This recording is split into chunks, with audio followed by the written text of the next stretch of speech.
For today's how-to video, I'm going to show you how to make your very own pizza dough from scratch. This is a pretty simple recipe. It's just going to take a little planning and a few ingredients. Make sure you have honey. That's going to be the sugar that we use for the yeast to eat and make everything bubbly and fermented. And when you're all done, you're going to be able to make a pizza dough of your desired thickness, even if that looks like this. Let's get started. For your homemade yeast pizza dough, you're going to need 1.5 cups of warm water, a package of yeast, or if you're measuring it from a larger container, 2 1/4 teaspoons. You're going to need 3 cups of flour, but split it in half. So this is 1.5 cups, 1.5 cups, but it is 3 cups altogether.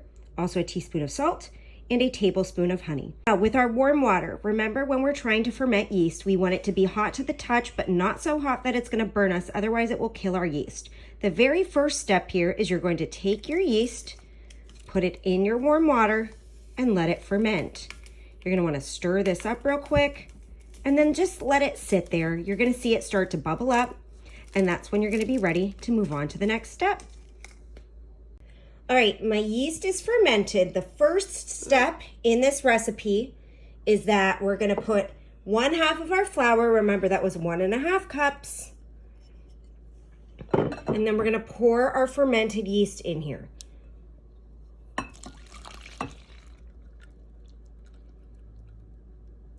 Okay, I'm going to use my wooden spatula spoon thing to get the rest of this out. Then you're going to start by mixing this all up.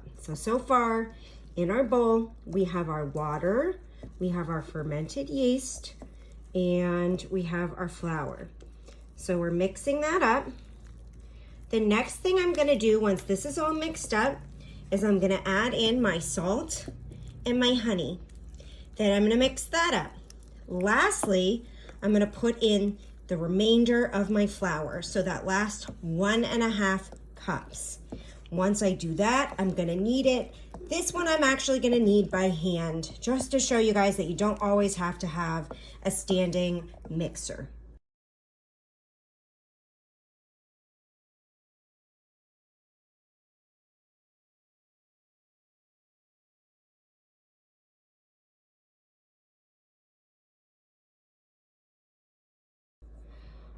All right, now I've got my flour. That's the second 1.5 cups incorporated with all of my other ingredients, and I'm going to knead this by hand. So you see that I have some flour laid out here. This is so it doesn't stick to my cutting board. I'm going to roll it out onto here. It's going to be a little messy. Basically, you just knead it by hand.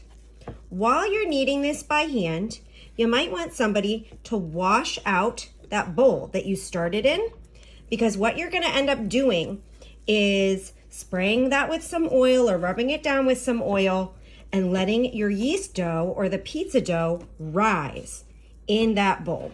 So I'm going to mix this up on my cutting board.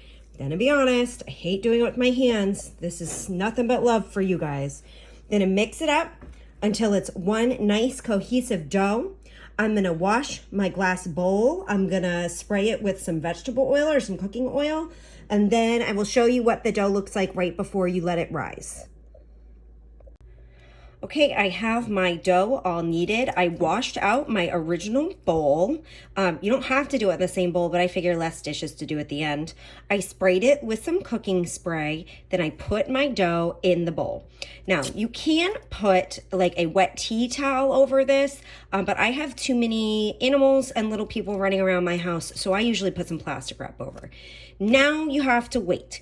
We want this dough to double in size before we punch it down, let it rest, and use it as pizza dough. So I'm going to let this sit out on my counter. You're totally fine to let it sit out on your counter. I'm going to let it sit for probably 1.5 hours. Once it has risen, I will show you the progress and we can go from there.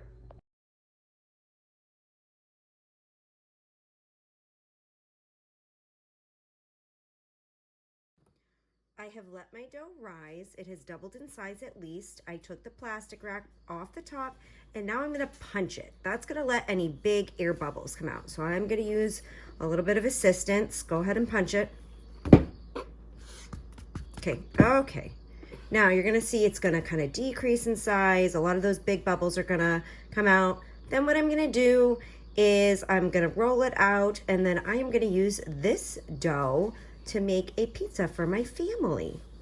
So I've let my dough rest a little bit. You can see I've got it here. Now I'm gonna make a round pizza. So what I do is I stick my hands inside and I stretch it out.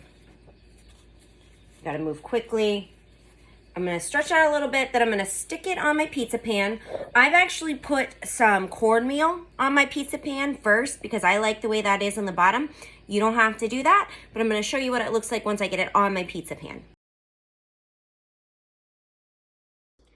Here is my pizza dough in my pan. I am just gonna keep it simple, put some pizza sauce, some cheese, and some pepperoni on it. You can do whatever you want. You do not have to bake your pizza dough ahead of time. You can bake it with your ingredients on it. If you want a crispier crust though, definitely bake it ahead of time. I made mine pretty thick and I wasn't super worried about the sides. If you wanna be a little nicer about it, that's up to you. And also, if you like a thinner crust pizza, you could probably split the dough in half and have 2 pizzas instead of just one big one.